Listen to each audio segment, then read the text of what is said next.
afternoon. I'm going to be talking for about like 30 minutes more or less, and then hopefully we'll have some sort of exchange. This more or less what I'm going to be talking about, like a presentation of Hi, and then we're going to get into the subject of today's lecture. That it's IP, but it's more than IP in a sense. It's not only IP, it's the R&D model. It's what happened with COVID, what's going to happen after COVID, the opportunities that we have, and the challenges that we face.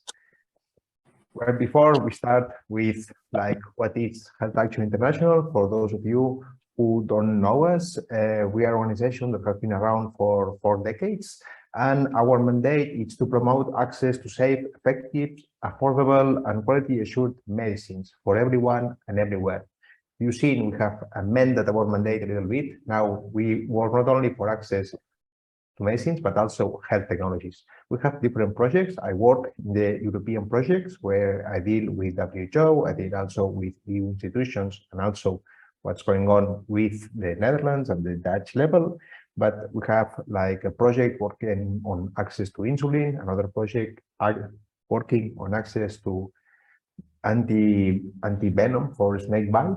We have also a new project that is dealing with like the implications of artificial intelligence for public health, and we have one project on several African countries for like access to like sexual and reproductive health goods, and also one on health system advocacy for African countries. As you see, we work on a lot of places, on a lot of issues, but also in connection with pharmaceutical policy. So today we are talking IP, and the issue is like IP is not just like one consequence of the market economy. It's not just like a creature of capitalism. It's deeply entrenched in what we understand is the current biomedical research and development model. This model has 3 characteristics. It's non-transparent, it's profit-driven, and it's IP-centered. The issue is like these 3 factors are connected among themselves. You see, in the sense, it's like this non-transparency allows for companies to really not be clear on how much cost like develop a medicine, and then asking a price proportional to what they say they have spent in developing. Also, the role of IP, of patents, have grown with the years, in the sense right now, like when it's like mergers and acquisitions of pharma companies, like before it was like what they had in the portfolio, what they had in the pipeline of products that we're developing. Right now, it's like what patents do they have? So I think it's important to see that this has real consequences. It's not like just a matter of inefficiency in like the designation of prices, but it also affects like the decision that policymakers take on behalf of all of us, like in procurement or other public policy domain. And this graphic, it's like a campaign that we did in 2017 on the prices of medicines in the Netherlands, but I think it could be applied to everywhere, no? In a sense, like a little bit challenging this official figure by pharmaceutical company. The issue here, it's really, especially when it comes with pharma, they say, you see, there's no innovation without IP. We like to really a little bit challenge this assumption, in the sense that we believe that IP as an incentive can be replaced. IP as an incentive cannot be the sole really like driving force behind the development of medicines. But really, it's really interesting that they say we need patents, we need monopolies to recoup earlier investment. So remember what we were saying about the lack of transparency. We don't know how much they have spent developing this medicine, but they need to recover from this investment, which is like sort of post facto. So that's already something that we take exception with. Also, like we've seen how like patents like that they have like an average like duration of 20 years are being extended more and more, like for like second uses that are found, I mean, or really like, for example, in the case of the European Union. We have the supplementary protection certificates. The fact is like you have like medicines like Humira was being under patent, under effective like monopoly for over 30 years. So that has consequences in terms of lack of competition and high prices.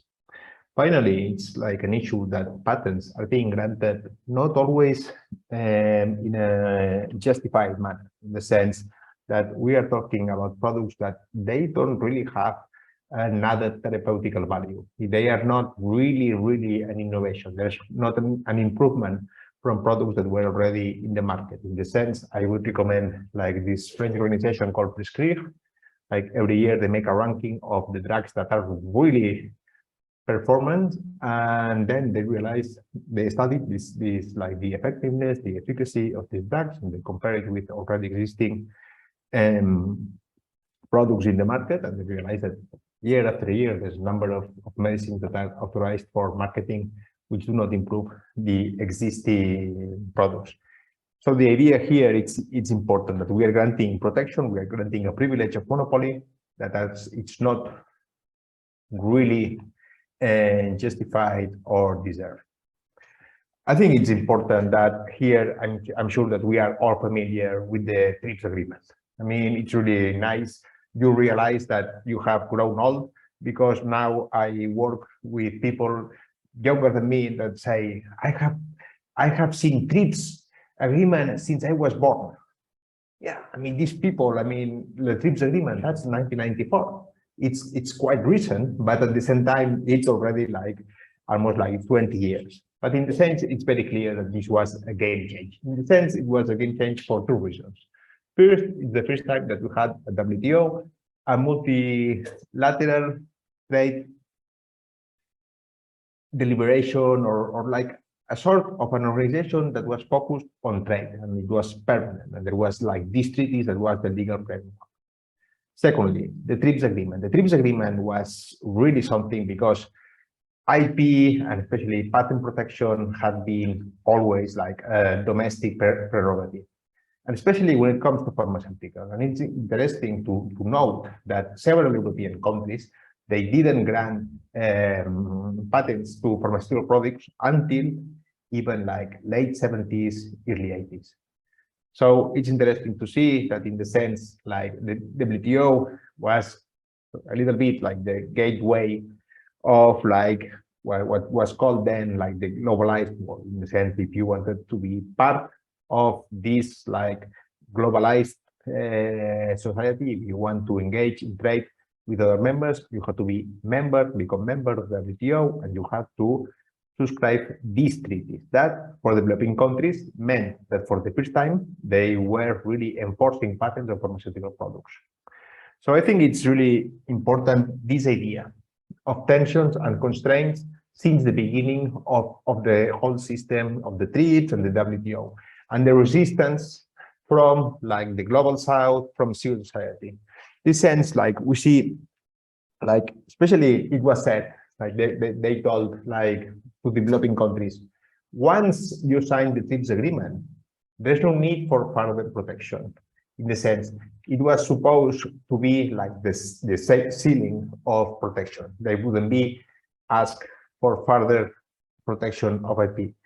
But we see that already from the beginning, we see that there are some issues, in the sense, like I think that the most known, it's like the trial of like the South African government was brought to justice by pharmaceutical companies in 2000 when it started the process in 99 2000. I mean, in the midst of the AIDS pandemic, like the South African government was accused from pharmaceutical companies of breaching the TRIPS agreement when they enact a law trying to make use of flexibilities. I think it's important that we look at this very carefully, in the sense that what are flexibilities? Flexibilities were clauses already in the TRIPS agreement because it was foreseen that there would be difficulties for developing countries to adapt this new legislation. The fact that pharmaceutical companies, and let's be clear, the pharmaceutical companies were taking like the South African government to court, it was not pharmaceutical companies. I mean, when Pfizer does something, the US government knows about it. So there was the tacit support, and also European pharmaceutical companies were involved into that. So we have this that from a public relations perspective was a disaster for pharmaceutical companies. I mean, it's like taking Nelson Mandela to court in the for wanting to save his citizens. It's really crazy. But this like brought us to the Doha Declaration. So the Doha Declaration, it's like really clarifies what's like the use of flexibility, especially like what it's like the compulsory license. Like the compulsory license, it's like a non-voluntary use of the patent. It's like the government decides like the patent holder for a number of reasons doesn't deserve to have this privilege, this monopoly, and allows itself to take control of this. So I think it's important in the sense that it was 2001, November 2001, we see this declaration. In a way, it's like trying to really kind of placating like what was really the malaise of global South countries and civil society. So in the sense, there was already this really feeling that they got a raw deal with that. So I think it's interesting then that we see the Doha Declaration was very well. I mean, yeah, we reaffirm like the right of governments to use compulsory license beyond emergencies. There's no need to say that it's for age, whatever. There's one paragraph. This paragraph, the paragraph 6, that was how do like countries that have no pharmaceutical manufacturing capabilities make use of these flexibilities. So the issue here, I have put here the paragraph, because this was 2001. And it was supposed to, they had to conclude like how to make this work before, like they had 1 year to finish that. 2002 came and went, and then they got a decision in August 30th of 2003.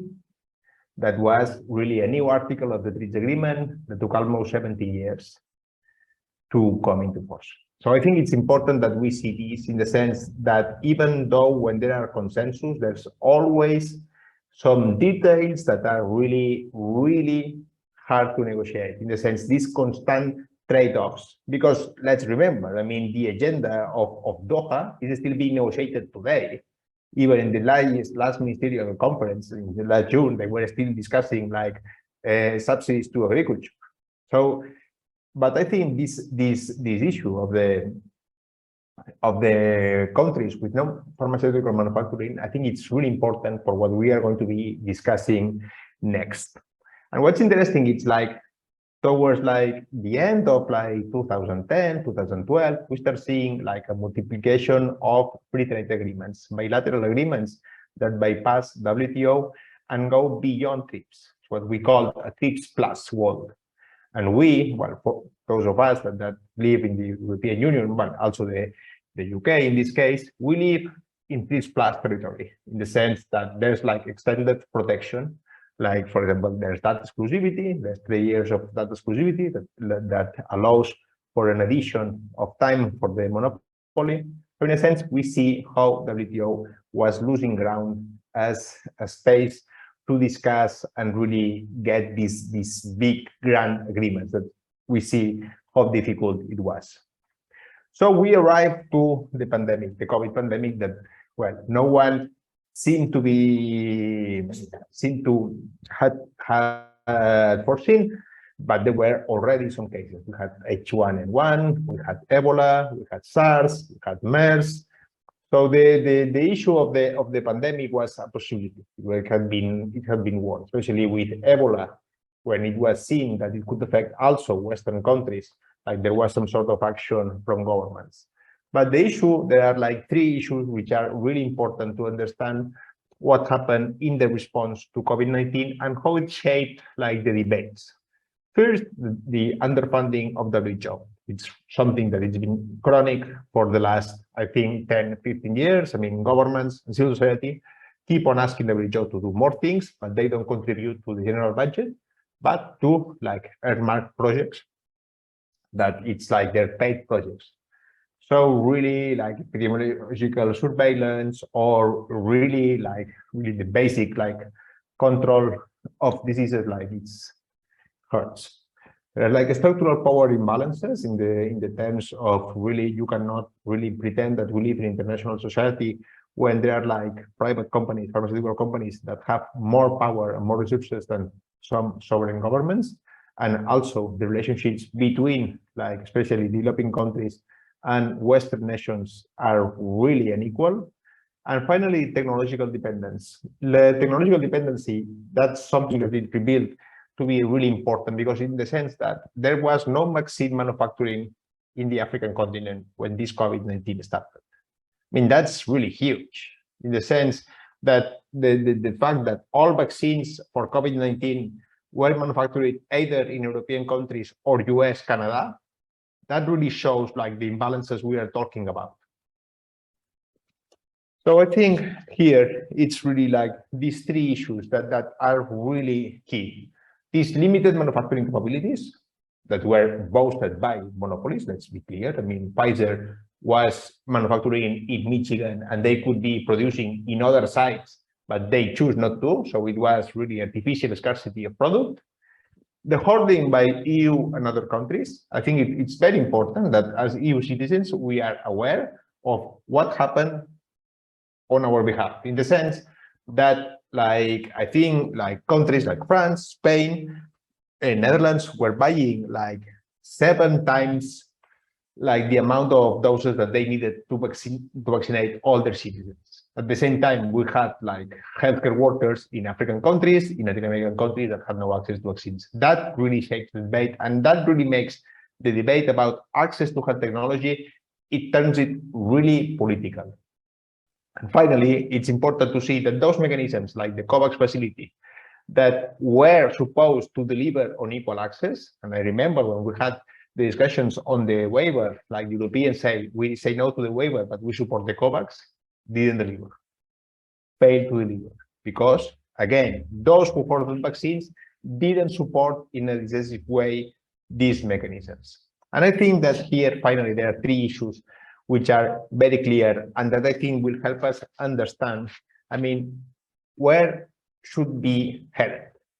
First, the role of the industry. In the sense, we should be like the industry, it was the best time ever for them. They had really achieved like an amazing scientific breakthrough, in the sense they have really brought vaccines in a light speed thing. I mean, in the light speed approach, and it worked. And I think that everybody was really like acknowledging this feat, but then you see like this like profiteering, in the sense like only AstraZeneca had said that during emergency times they will reduce their price, how they resisted any talk about like IP amendments or any sort of flexibility. And then second factor, the knowledge governance. You see, at the end of the day, all these discussions about IP were happening at WTO. I mean, were happening in a trade forum. Were not happening at the UN General Assembly. Were not happening at WHO or UNESCO. So in the sense here, we are talking, it's really a matter of concern, the fact that the knowledge governance does not depend on any sort of like knowledge generator like institution, but trade. And so that's the issue, and that's the key, how we really separate these trade discussions of knowledge governance issues. I mean, even in WIPO, it's difficult to talk about access to medicines. And I think this difficulty about talking, it's really like the third factor that we need to address. It's like the transparency on negotiations. I mean, and be it like at WTO when they are holding these bilateral meetings, be it with the European Commission negotiating vaccine contracts, or being like any other kind of dialogue where public interest is at stake. Accountability, in the sense, it's important to know who took decisions, why these decisions were taken. And I mean, it's really important, especially when it comes to decisions by the UK government or European authorities of really supporting the development of vaccines and other health technologies with public money and have nothing like in return. I mean, there was no like guaranteed access or some sort of discounts. Inclusivity, in the sense, of course, like a civil society, we always say that NGOs or civil society should be part of these talks, but in the sense, there has been many instances that were clearly undemocratic. It's not only WTO with the really these little meetings, but also when the decisions of who lives and who dies are not taken at like the WHO, are taken at corporate boardrooms. So, and that has really implications for all of us as societies. So I think that there are like three issues which are really clear and that really shape this failed global response. The lack of political will to really address the issue. I mean, at the beginning, they were talking about global public goods, but that didn't last much. The weakness of the global health governance system, not only because of WHO, but also because of WHO that failed in like responding to COVID, and the limits of all paradigms, sorry. And here it's something that I really think it's interesting, because the pandemic has really seen like new ideas that have come, no, and especially when it comes to AP. I mean, we have this proposed TRIPS waiver. I mean, and I think this issue with the waiver, and it's not only because I was very much involved in civil society supporting this. I think it's really interesting in the sense we have two developing countries, but regional powers like South Africa and India coming with this proposal saying, okay, let's really waive certain articles of the TRIPS agreements for any health good that is necessary to fight COVID-19. So simple, so wide that no one thought that it was going to get any traction, but it did. It did, and it did like gain the support of over 60 countries, like a mobilization of civil society that had not been seen since Doha. And the issue that the debate really is there. Even now, we are talking about that in the sense that it was very clear that there was really like the issue of IP was affecting like the delivery of life-saving health technologies. Also important to see, like, for example, like institutions like the Medicines Patent Pool. Like they not only they enlarged their mandate, they started like working on vaccines, on products and therapeutics for COVID-19. Also, WHO created the COVID-19 technologies access pool, because we see also that technology transfer is now in the agenda as well. Why is it in the agenda? Even though it's part of the TRIPS agreement and is supposed to be one of the goals of the TRIPS agreement, in the sense there was, you enforce intellectual property, but we will make sure you get this innovation at some point. It's really like, okay, how can we make it effective? And we have this setup like a stop for all, like that you can go there and get the IP rights, you can get the regulatory data, and you can really like transfer this like sort of really owning the manufacturing the product even. Well, the problem is like Medicines Patent Pool is being supported and there's the collaboration with pharma companies. CTAP is not, and only one government, the Spanish government, has so far licensed one product, even though the US has promised to license the whole portfolio of the NIH, which is quite impressive. And I think it is interesting that we are talking now about concepts that were really, really fringe, like, I don't know, maybe 3 years ago, like open source development, in the sense, like, for example, what's happening in the South African-based mRNA and tech transfer hub. Okay, these people came, these people got the vaccine from Moderna, and they really did something that it's really impressive in the sense that they reverse engineer the vaccine without any help from the company. And they are going to be first, they are going to be transferring their knowledge to other hubs in the African continent and elsewhere, and they are going to be working on mRNA technology for other diseases. And that's something that we are going to be talking later. And finally, another concept that it's really, again, in the top of the agenda is this access, the public funding for R&D, in the sense the need for public return. In the sense we've seen how the US taxpayer really funded the development of some of these vaccines, never get anything in exchange. The Europeans, like the Germans, really there was like tax credit, subsidies for BioNTech. And now, I mean, no one is returning any of the profits that they've got.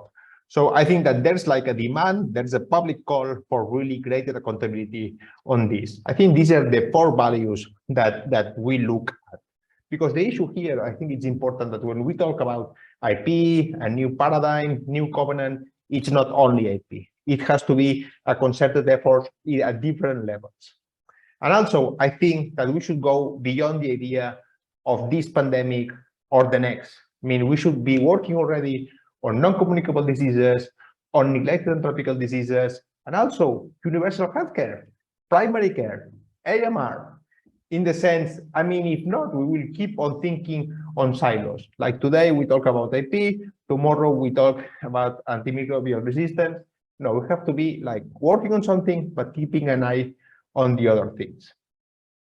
And here, like a little bit like the opportunities that we have in terms of process. In terms of process, we have like 3 that are very clear that are ongoing. First, the negotiations of a pandemic treaty or convention at WHO through the intergovernmental negotiating body, member state in collaboration with WHO. I mean, it's hard to fathom like to have an IP chapter in this treaty, but I think it's important to have the discussion. I think that sometimes the discussion is even as important as the end product. In this case, to really show the Europeans that the ones behind this initiative that the time to really rethink IP has come. MC, like the ministerial conference, where we got that solution on the waiver that is not a solution, not a waiver. And now there's a discussion about extending that little amendment improvement for the export of vaccines to therapeutics and diagnostics. It's not a good deal, but it's better than no deal. So we have to support this. And it's important also that civil society like really gets into this idea of supporting policy options. We cannot be rejecting, we cannot be really not wanting to play. We have to be part of the game. Also, in this sense, the different EU policy process, like proposals from the Commission to reform certain aspects of the EU legal framework, especially consultations, compulsory license, consultations on supplementary protection certificates, and also the European pharmaceutical strategy that for the first time really focused on access and affordability. That's like places where we can really talk about the need to reframe IP in a way that serves health, not the other way around. Potential, it's like long shots.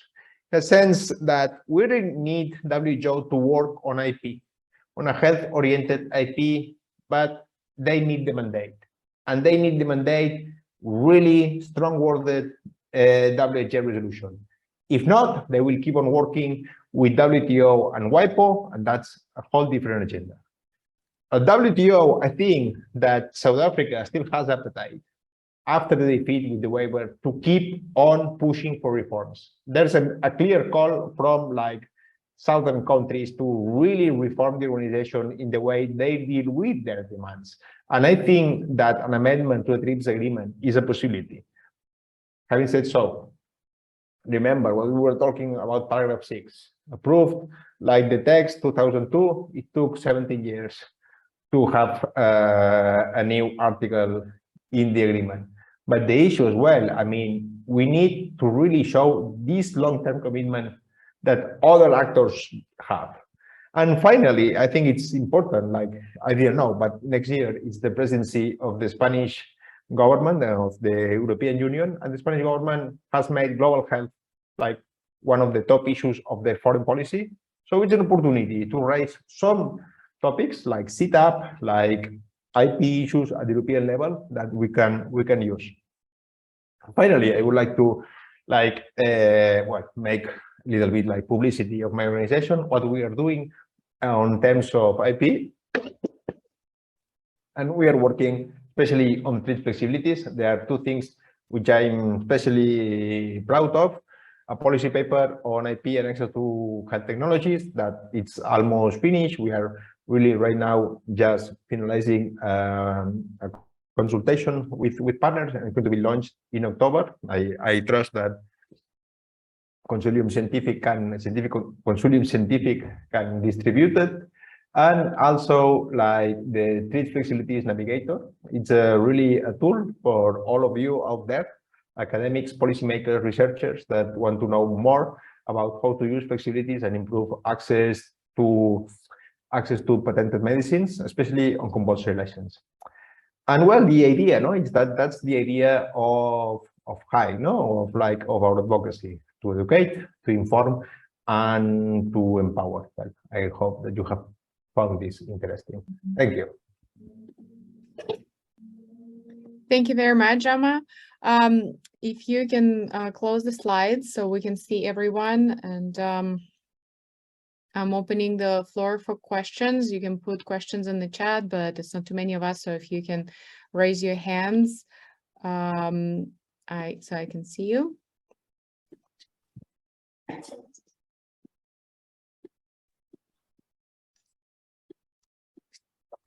Jaume, while people are thinking of the questions for you, I have one. So I think it's more to do with TRIPS, and my understanding, I might be wrong, so correct me there. If TRIPS agreement is used to produce a medicine in a particular country, it can be used only in this country. Is this correct, for the population of this country?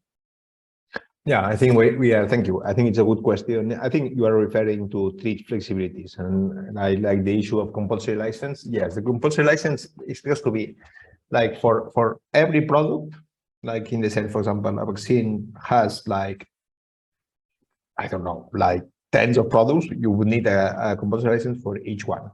For a medicine, it's simpler. You would need just one, but for the country. So it will not be able to export. If they want to export, they should be using that solution of really that it was like what we were talking about, the paragraph 6. It would be really cumbersome. Yeah, because the reason I asked this question is my understanding, once again, that TRIP is used much more in third world or developing countries rather than in developed countries, because they're rich, they can get what they want. But the paradox is that developed countries have a lot of resources and knowledge that they can much easier reverse engineer technologies. They have capacities to develop these products, while developing countries who would really need it might not have these technologies in place to actually replicate these medicines, especially smaller countries. And how is this being dealt with? So, for example, if the country wants to trigger it, but they just don't have scientific capacity to do that, because we're talking about South Africa and Thailand, maybe Argentina, India, these are big countries. They have a lot of research institutes and they have a lot of population to serve. But there might be other countries actually with bigger population. I don't know how well Indonesia is doing in this, for example, how well other countries which are quite significantly populated but not having these resources, what are the options for them? I think there are two issues here which are really interesting, in the sense that you see, for example, like in developed countries like the European Union, I mean, there's no use of compulsory license of trade flexibilities because of the legal framework. I mean, in the European case, it's because a European Union directive on, I think it's on rare diseases, that it's like that exclusivity that really nullifies the ability of countries to take the compulsory license.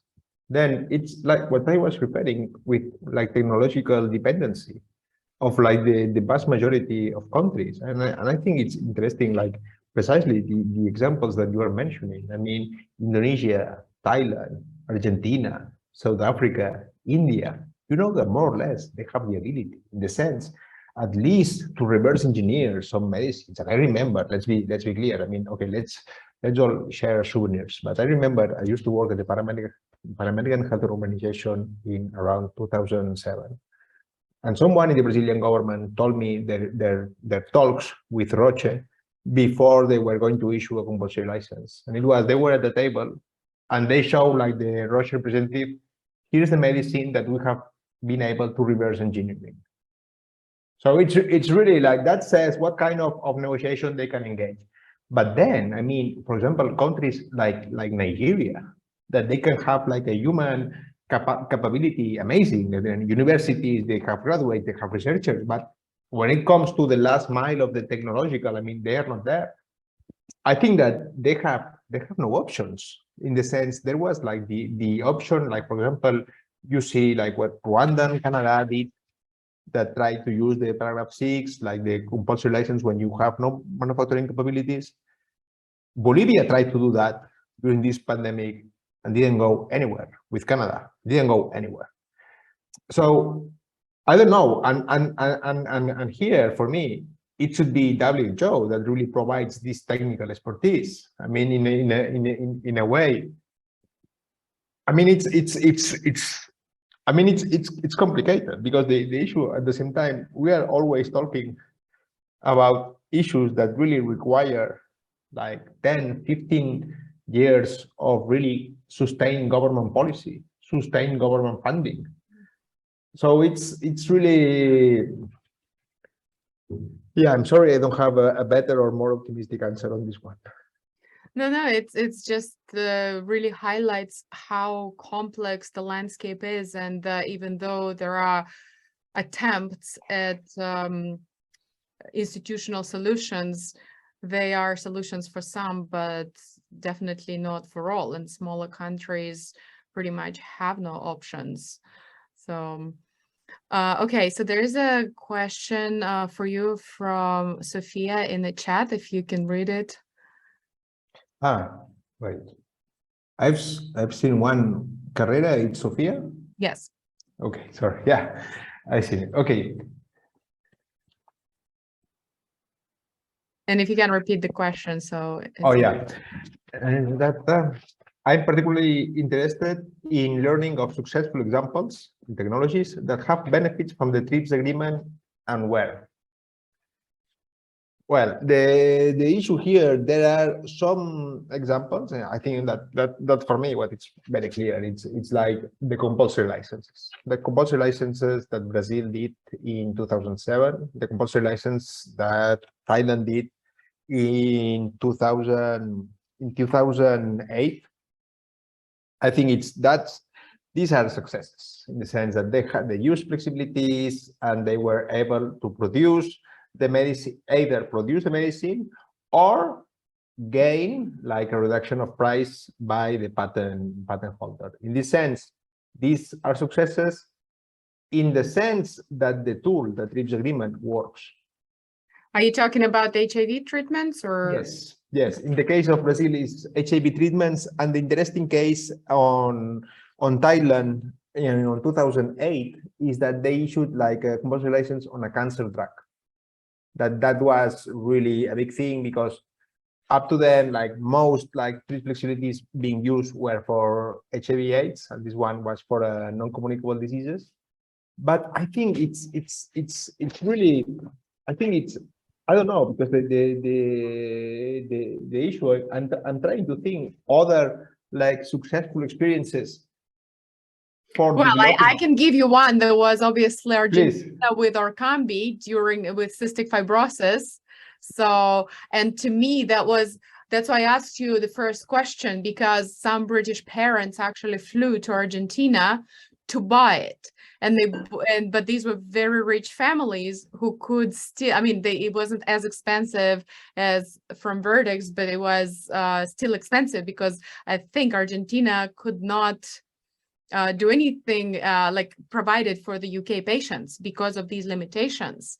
So, and it becomes, this is an example to you of a very, well, it's UK. So and they did not exercise Crown license, and it was a big problem in that particular instance. So, and they actually had to throw away the medicines which expired instead of giving it to patients. So it's unfortunately it didn't work. Yeah, they threw away 8,000 boxes of medicines in the UK instead of giving it to patients, because the agreement on reimbursement was not reached for 4 years. So, but unfortunately, it's also an issue in developed countries. And from what you say, there's very little room for developed countries to do anything because of the regulation that you just listed, because quite a few, for example, expensive cancer drugs, and I'm not going to comment which ones, because some of them probably should not be on the market, but patients cannot get access to them.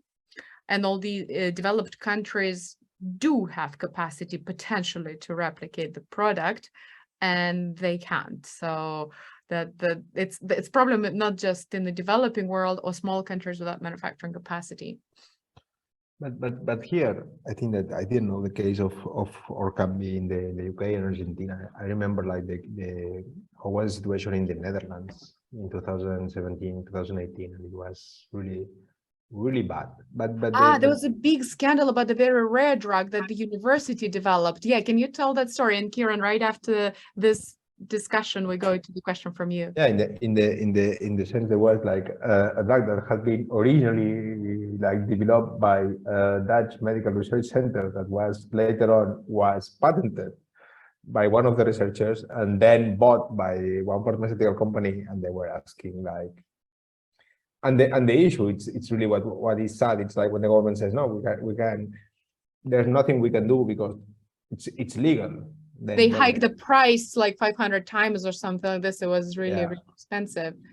But something also on the compulsory licensing, I think it's interesting to see, like for example, Germany, when it started like the pandemic, did issue like a sort of compulsory license on a product that they thought they needed. No, so in the sense it's always like a matter of political will. No, I mean but the issue is like, you see, we have to be able that governments use flexibilities as another policy. You see that there's like a policy space to that no need for exception, no need for emergencies and pandemics. No, yeah.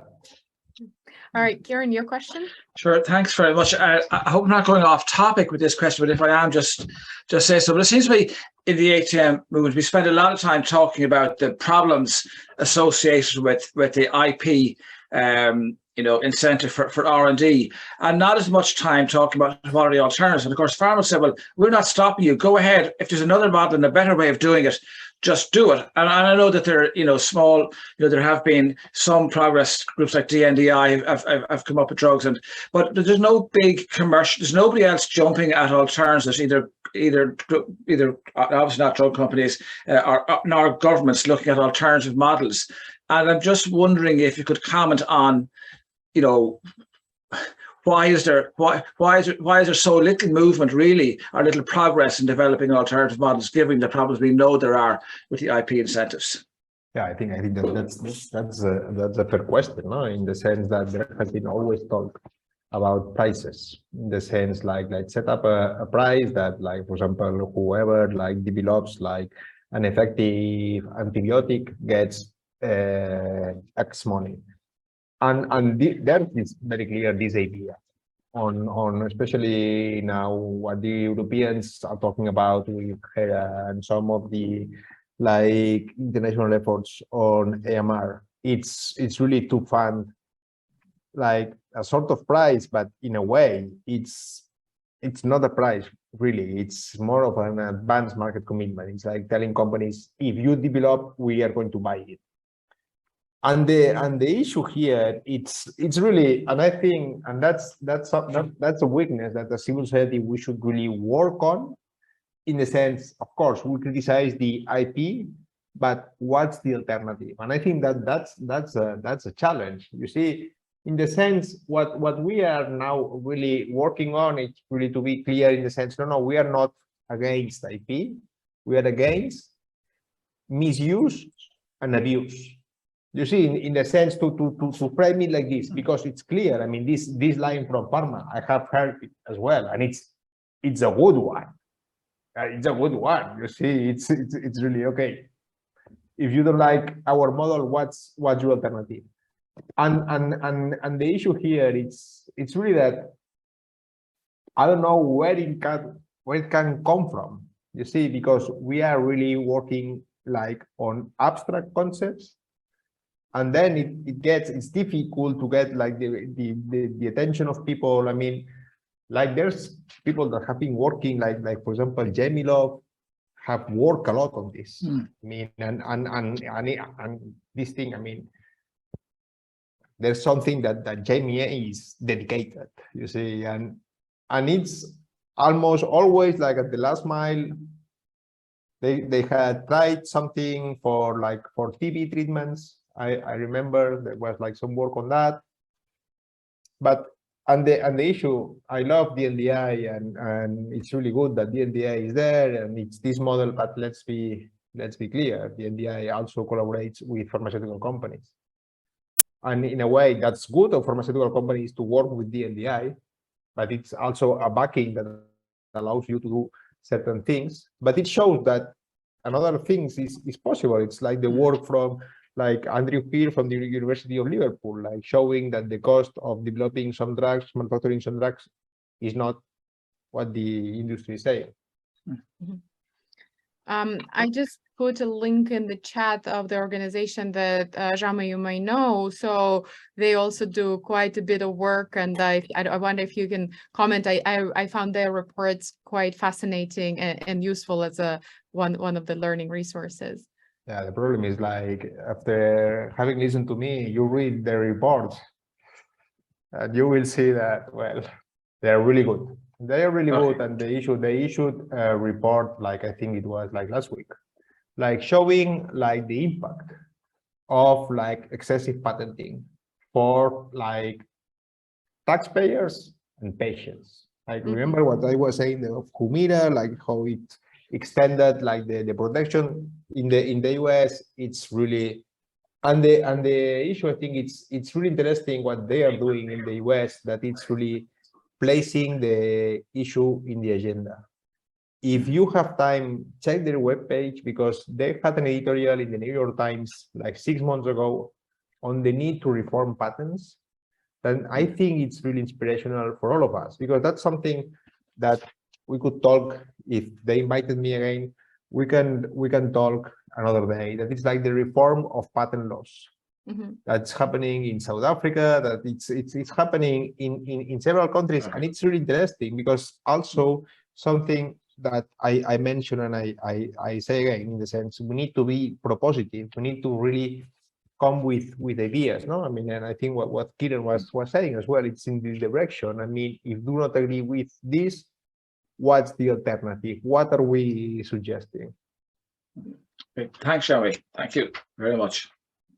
Yes, thanks. Indeed, this IMAC group is really impressive in terms of the work they produce. Very visual, very tangible, and it's like a cold shower reading them.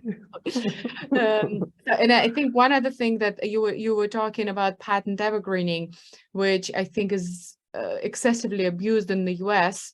But as I understand, and once again, I'm not a specialist in this area, this is completely country specific. And if this evergreening happens in the US, the drug might be off patent in Europe, and that lets generics in the market easier, or it might be off patent in the developing world. Is this correct or not really? Well, what happens many times is like some products are not introduced in the developing world. You see, they are not. It's like and the generics come first than the patented drug, because you see, I mean, for example, Bangladesh, it's a country that has no patent protection for pharmaceuticals yet, because it's an LDC. And for example, it's Bangladesh. You would think, but you would have some assumptions, but then Bangladesh is a generic manufacturer of like sofosbuvir, for instance. I think that the issue, let's be clear, the situation in the US, it's really extreme in many terms. And I have, but also they approved like 2 weeks ago, they approved that the government will be able to negotiate with pharmaceutical manufacturers the price of some medicines. That's something that's really for them. It's really a victory. And we are not in much better shape here in Europe, in the sense in terms of prices are not as high as in the US, but in terms of evergreening, I mean, with supplementary protection certificates, data exclusivity, and the issue here for us, I think the problem that we have is with rare diseases and the pediatric formulations of rare diseases. And the issue here also is that it's a really politically and also personally, it's a really difficult topic in the sense these are children. I mean, it's really how can you justify not paying anything to save the life of a kid? But behind that, there's a business model, and I think that in terms of really what I think that what IMAC is really offering, it's really an example that it's possible to do this really hard charging, really evidence-based advocacy. You see, and not being labeled ideological or no, this serious stuff. Thank you. Any other questions, comments for Jaume before we wrap up?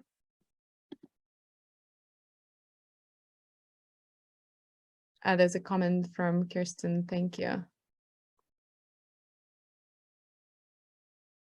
All right. Any other questions or comments? Okay, Jaume, thank you so much. Very insightful. So